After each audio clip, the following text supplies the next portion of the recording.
Welcome to the history of Team Fortress 2. My name is Emperor, and hopefully today I'll be teaching you something new about my favorite game. I've been a fan of the Team Fortress series for a while. I started playing Team Fortress Classic back in 2004, and I started playing Team Fortress 2 when it first came out in 2007. I have witnessed every major update, and I have met people who have never heard of some of those updates, which got me thinking about making a YouTube series or a web series about the history that I experienced through these updates for the new players that find an interest in this nearly decade-old game. But this isn't just for new players or free-to-plays. This is for everyone to enjoy. On this channel, I will be going through all the major updates Team Fortress 2 has had, amongst other things that I read in the comment sections, like going through the history of Team Fortress Classic, going through the history of each and every weapon, item, the nerfs of each weapon, the buffs of some. Just, it can be anything, but my main focus is going to be on each major update until we catch up with present events. So suggest in the comment section what you'd like to see history of relating to Team Fortress or anything of that nature. Okay, let's get started. Naturally, you'd think I'd start when the first major update came out of February 24th of 2008, otherwise known as the Gold Rush update, Payload update, or the Medic update. But I'm going to start where Team Fortress 2 first started, when it was first officially released in October of 2007. Even before its official release, Team Fortress 2 had a community, as there was beta testers for months before the game was released.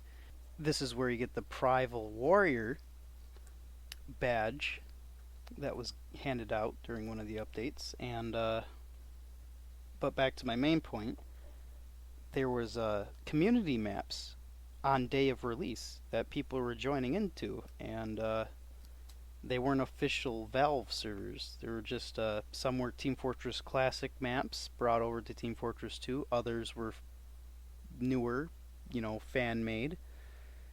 But yeah, it was very hard to, those first few days, it was very hard to actually find a server. Kind of like most updates are. Very chaotic.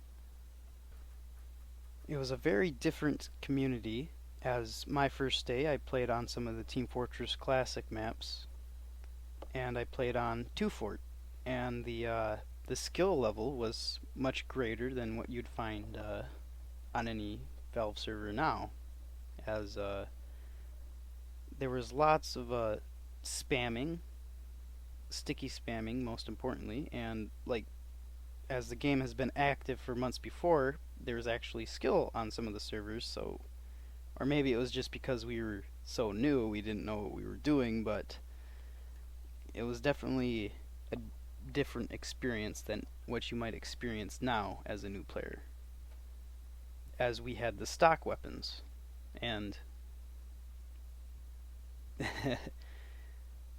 yeah, there's not much else to say there besides stock was our only means of mass slaughter. For those of you who don't know what stock is, it's the base starting weapons that every new player has to start with. For example, the scout starts with a scattergun, his pistol, and his bat.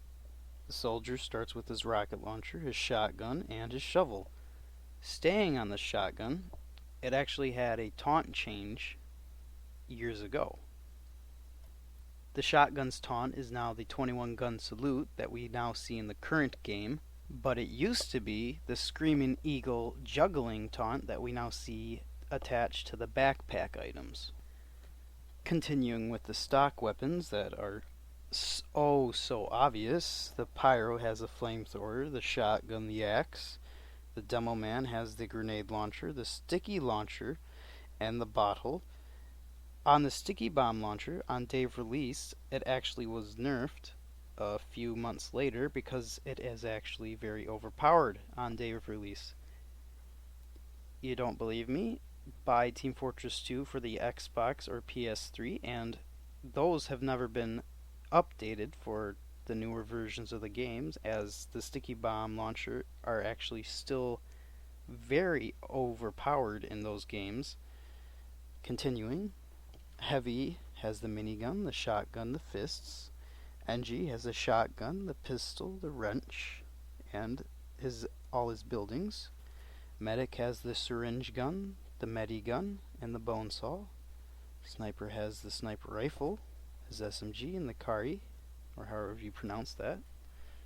And the spy has a revolver, the knife, and his disguisal kit. As boring as that was, those were all the stock weapons and still are the stock weapons. But that is what we had to deal with for at least a year and a few months until the very first update. Many people didn't think the update or any major update was ever going to come, and many modders started to make their own skins, their own mods as skin mods, like skins like furry skins for the characters or anime skins for the characters, and people were actually downloading these because the game was getting repetitive, boring. But then the first update came, but that's for another video. Notice I say major update because the game was actually updated often, as Valve does today, but smaller updates don't really hold much, and major updates, by major I mean they're adding major content, like weapons and skins and weapon skins, that sort of thing. So don't comment angry posts in the comment section about that. Now on to the maps of the very first few months of Team Fortress. As I already mentioned, there was community made maps, but they weren't official. Valve had official servers, but there was no matchmaking server to get to them. It was much like their previous games where you had to open up the server browser in order to join a game. There is no matchmaking. Also of an important note, there was no control point only, there was no attack and defend only, there was no payload only. In fact, there was no such thing as King of the Hill or payload. There was just a Valve server that cycled through all the maps. And the cycle of how the maps used to go can still be found when you join a server on the chalkboard. There were 6 official Valve maps that ran on these servers, the most popular being 2 Fort, Capture the Flag, Granary, Control Point, Well, Control Point, Dust Bowl, Control Point / Attack and Defend, and Gravel Pit, Control Point, Attack and Defend. I have to say that because Well, as most of us know, became a Capture the Flag map, and a lot of these maps have had add-ons to them since. My favorite map, and actually forgotten by Valve, as Valve hates this map with a passion for some reason, as they refuse to make any more game modes like this, is TC Hydro, otherwise known as Territorial Control. TC Hydro had 4 points, and both teams would fight over these 4 points, but not at the same time. They'd fight over 1 point at a time, or 2 points over at a time, blue trying to capture reds and reds trying to capture blues, and eventually the game would end when one team had all the points. And I don't know why it never caught on. It was a very fun map, but Valve does not run it on their servers anymore, much to my envy. Well, that's the end of my maps to go through. So I highly recommend you grab a few friends and join a TC Hydro map that's on the community servers. But other than that, I have to wrap things up here, as this video is pushing 12 minutes. I hope you enjoyed. Please like and subscribe. I will have more videos coming out, and if you have a suggestion for a video you'd like to see of the history behind it, Team Fortress 2 related. But before I go, there was a few things I wanted to mention. There was, before the 2008 update, or the Gold Rush update, there was melee only maps. Those maps seem to have disappeared, but basically the main idea behind them was, all you could use was melee, which was really fun, but the game got boring, using stock, so it was a fun idea, but nowadays it would be highly overpowered with some of the melee weapons we have out there.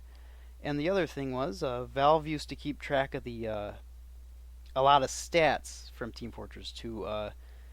They used to have a page where you could go visit and see where most of the people on like 2 Fort died. Like, you used to have a color scheme over the map. Like, it was dense red on the bridge, letting you know a lot of people died there, and then it was like light blue around the edges, letting you know very few people died here. And they had official numbers, and then for all the stock weapons, they had stats for how many shots were fired, how much damage each one dealt, and how many kills. Yeah, it was pretty amazing. I don't know what happened to this stat tracking thing, but all I know is that in the shotgun category, the pyro shotgun was the most accurate. I mean, you think all the shotguns are the same, but the pyro shotgun had more kills than any other shotgun and had more accuracy than any other shotgun. It was probably because pyros would air blast people in the air and, use their shotgun to finish them off, but there's just no way to disagree with me here because Valve got rid of that stack tracking website. I don't know what happened to it. But yes, if you enjoyed the video, please give it a like and a thumbs up, comment. If you have any questions, I'll be more than happy to answer. If you want to play Team Fortress 2 with me later, I'm all up for that. And subscribe. I'll have more videos at least once a week coming out. Happy gaming, you scrubs.